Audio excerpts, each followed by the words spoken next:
I'm 35 years old. Growing up, I was always the quiet one in the family, more at home in the woods than in a crowd.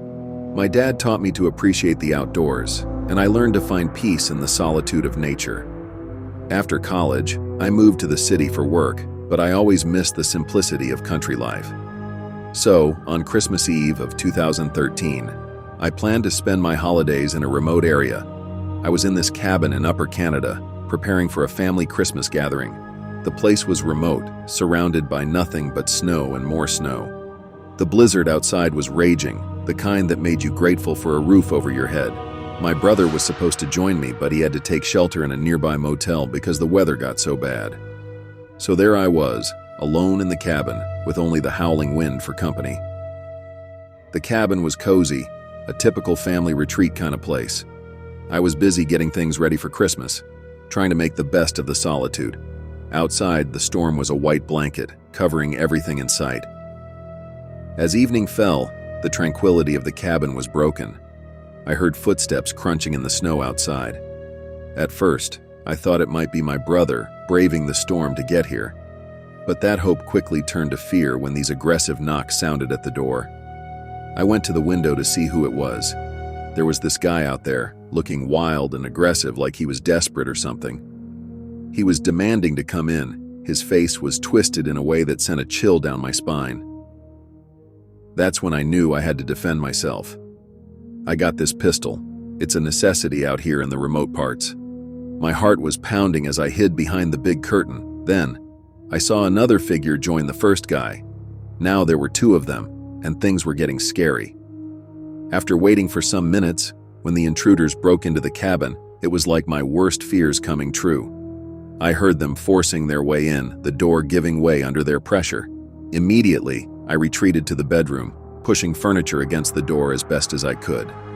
Hiding there, I could hear the muffled sounds of them rummaging through my things. It felt like a violation, hearing strangers go through my belongings. I was in the bedroom for what felt like hours. Every noise they made, every drawer they opened, just added to the anxiety and fear building up inside me.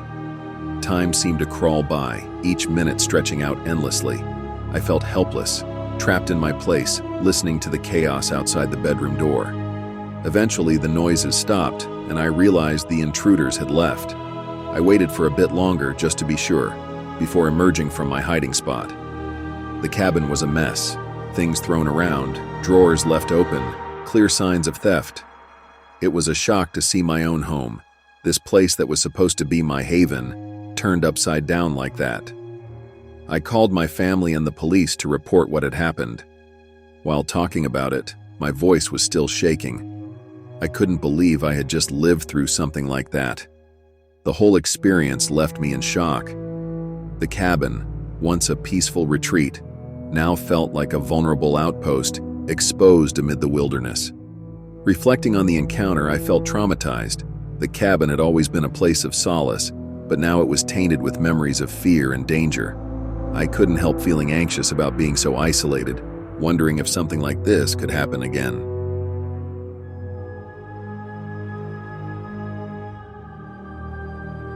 I'm a 17-year-old high school student, living with my family in a quaint two-family house that's been our home for as long as I can remember. It's always been a lively place, full of warmth and laughter, especially during the holidays. I'm the youngest, a bit of a dreamer and an avid reader, often lost in my world of books and stories. My life up until now has been pretty ordinary, with days filled with school, friends, and family gatherings. The Christmas of 2014 was supposed to be just another happy memory in our close-knit home, until it turned into something I never expected. Our two-family house, decked out in Christmas decorations, was usually a place of warmth and cheer, especially around the holidays. We lived on the upper level, while the lower floor was rented out to a new tenant, a man in his 30s who seemed to prefer his own company. At first, his presence was barely noticeable, just another quiet neighbor living his life. But things started to change. This once quiet tenant began causing disturbances at night, noises and movements that were unusual and alarming. It disrupted our peace, and we couldn't help but feel uneasy about this man living just beneath us. His once unobtrusive existence had become a source of growing concern. Christmas Eve was meant to be a festive time. Our family gathered for dinner. The atmosphere was lively and filled with the spirit of the season. Amidst this celebration, I stepped outside to deliver a phone to my uncle, who was enjoying a cigarette in the crisp winter air.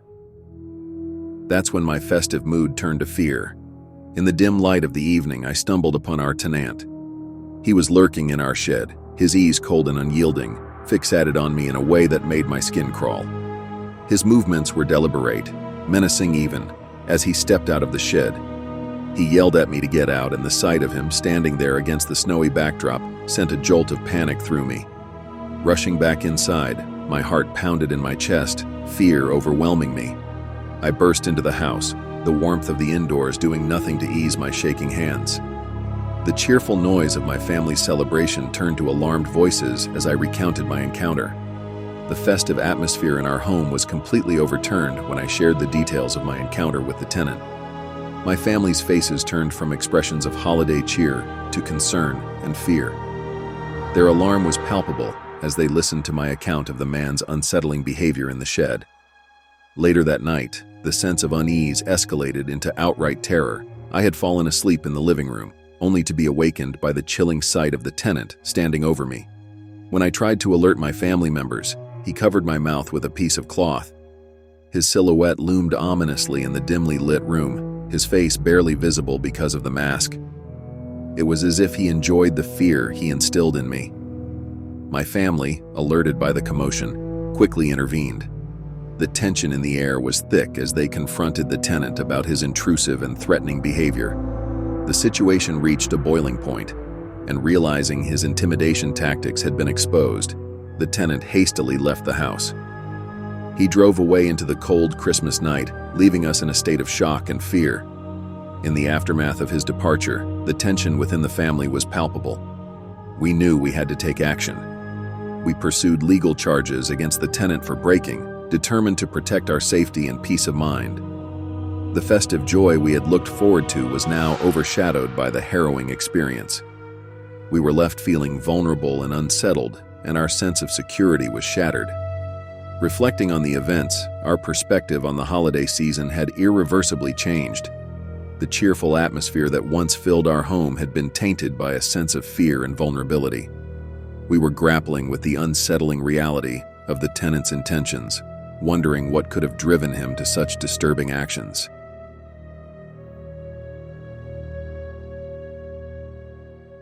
Every year, our family tradition is to spend Christmas away from the city, seeking peace in quieter places. On the Christmas Eve of 2016, I suggested the Hamptons, thinking it would be perfect for a winter retreat. It's usually a summer spot, but I imagined it would be beautiful in the snow, a different kind of holiday experience. My dad loved the idea, reminiscing about the summer house we rarely used in winter. We planned for a cozy, intimate Christmas, just the two of us, away from the usual hustle. It was meant to be a time to relax, enjoy the snow, and make some unique holiday memories. When Dad and I arrived at our vacation farmhouse in the Hamptons for Christmas, the whole place was wrapped in this quiet, snow-covered blanket. It was supposed to be our peaceful holiday retreat, away from the city's hustle. The next morning, I found something odd in the backyard, a snowman. It had the usual cheerful look, with a carrot nose and coal eyes. But the thing is, neither Dad nor I had built it. Its presence, right there in our backyard without any explanation, was just eerie. A day later, things got weirder. There was another snowman, but this one was right outside my bedroom window. It wasn't like the first one. This had a twisted, angry frown, and its eyes, just pieces of coal, seemed to stare right at me. That's when I started to feel uneasy, like I was being watched. It wasn't just some random snowman. It felt like there was something more to it. Dad decided we should talk to the neighbors, thinking maybe it was some kind of prank. But when we checked, all the neighboring houses were empty. Everyone had left for the holidays.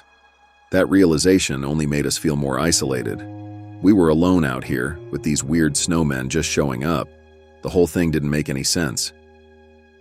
Who was building these snowmen? And why? The more I thought about it, the more it bothered me. There was no one else around, just Dad and me. And yet here were these snowmen, appearing out of nowhere, with no tracks in the snow or any sign of who might have built them.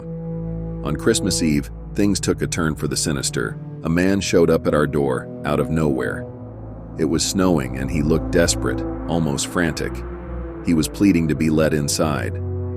There was something intense and disturbing about him. The way he spoke, his eyes were wide and unblinking. Dad and I were unnerved. We refused to let him in and threatened to call the police.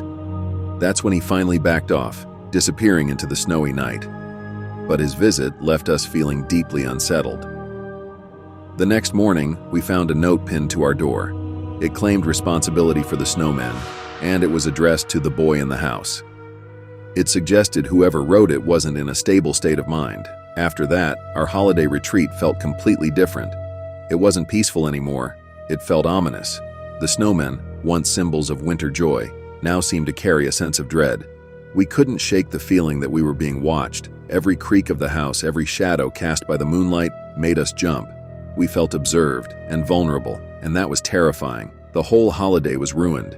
Instead of relaxing, we were tense and on edge, constantly looking over our shoulders. We were worried about the stranger's intentions, whether he'd come back, and what he wanted. There was this threat hanging over us, unresolved and ominous. That fear lingered long after Christmas. Even after we left the Hamptons, the paranoia stayed with us. The holiday was supposed to be a break from everything, but it ended up being overshadowed by these events. I kept thinking about the snowmen, the stranger at our door, and what it all meant.